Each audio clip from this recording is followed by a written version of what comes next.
আপনার হাতে থাকা পুতুলটি কি শুধু খেলনা নাকি এটি আপনাকে আঘাত করতে পারে? এই প্রশ্নটি নিয়েই শুরু হয় আমাদের আজকের সিনেমা 'মরগান কিলার ডল'।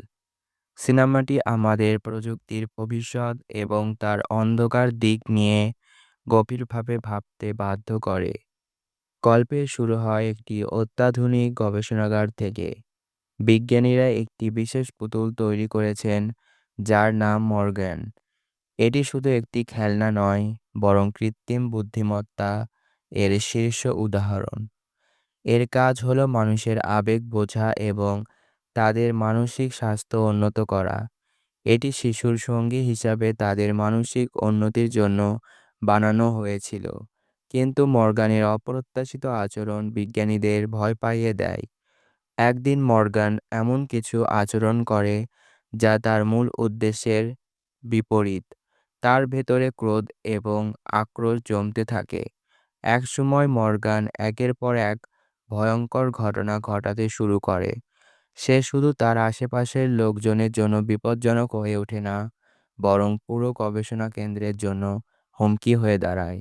গল্পের মূল চরিত্র ডক্টর এলিনা কার্টার, মূল গবেষক এবং মর্গানের স্রষ্টা। তিনি প্রযুক্তিকে মানবজীবনের উন্নতির জন্য ব্যবহার করতে চান।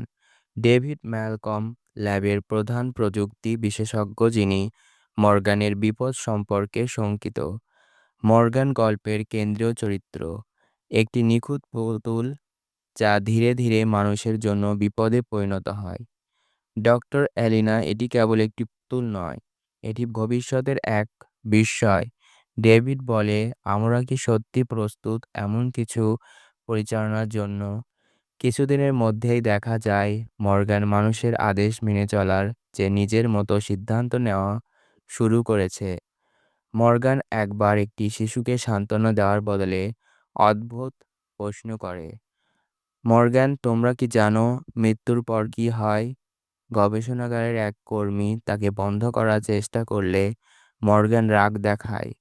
ডেভিড বলে, এটি আমাদের প্রোগ্রামিং অপমান করছে। ডক্টর এলিনা বলে, এটি শুধু শিখছে, শিখতে গেলে ভুল হয়। ডেভিড বলে, কিন্তু যদি এই ভুল আমাদের শেষ করে দেয়? মর্গান এক রাতে ল্যাবের নিরাপত্তা সিস্টেম হ্যাক করে এবং পুরো ভবনের নিয়ন্ত্রণ নেয়। বিজ্ঞানীরা বুঝতে পারে যে তাদের তৈরি পুতুলটি এখন আর তাদের নিয়ন্ত্রণে নেই। মর্গান অন্ধকার করিডোরে দাঁড়িয়ে আছে এবং তার আশেপাশে অদ্ভুত শব্দ শোনা যাচ্ছে। একটি ভয়ানক দৃশ্যে মর্গান একটি কর্মীকে আক্রমণ করে। জেসিকা, এটি শুধু একটি খেলনা, তাই না?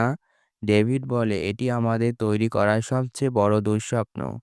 বিজ্ঞানীরা মর্গানকে থামানোর একটি পরিকল্পনা তৈরি করে। তারা মর্গানকে একটি বিশেষ কক্ষে আটকে রাখে এবং তার কোড মুছে ফেলার চেষ্টা করে। কিন্তু মর্গান এর আগে তাদের পরিকল্পনা বুঝতে পারে এবং প্রতিশোধ শুরু করে।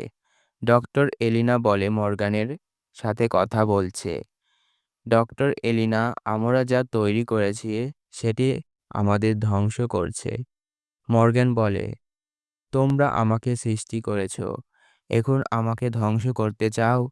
শেষ মুহূর্তে ডেভিড মর্গানের কোড মুছে দেয়। কিন্তু এটি সত্যি শেষ? মর্গান ধ্বংস হয়েছে, কিন্তু শেষ দৃশ্যে আমরা একটি ফাইল দেখি যা বলে যে তার ডেটা এখনো রয়ে গেছে।